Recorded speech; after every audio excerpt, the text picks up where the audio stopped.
যৌতুক বাংলাদেশের জন্য একটি অভিশাপ।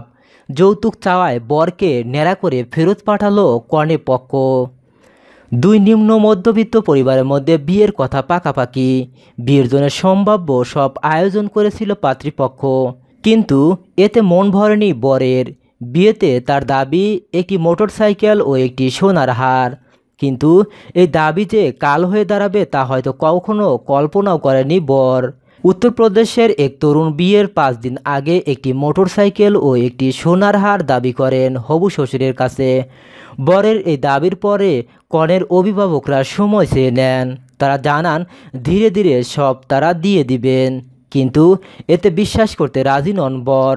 মোটরসাইকেল ও সোনার হার না পেলে বিয়েই করবেন না বলে সাফ জানিয়ে দেন। এতে বেজায় চটে যান বিয়েতে উপস্থিত অতিথিরা। শুরু হয় কথা কাটাকাটি, এক পর্যায়ে তা হাতাহাতি রূপ নেয়। এই ঝামেলার মাঝে বিয়েতে উপস্থিত লোকজন যৌতুক চাওয়ার অপরাধে বরকে চেপে ধরে খুর দিয়ে মাথা ন্যাড়া করে দেন। মাথার মাঝের দিকের অংশ কামিয়ে দেওয়া হয়। যৌতুক চাওয়ায় এভাবে অপমানিত হতে হবে তা বোধহয় কল্পনাও করতে পারেনি পাত্রপক্ষ।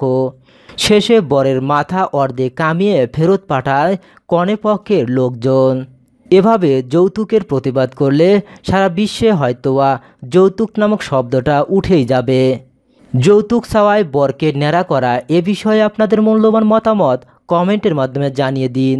ধন্যবাদ এতক্ষণ আমাদের সাথে থাকার জন্য।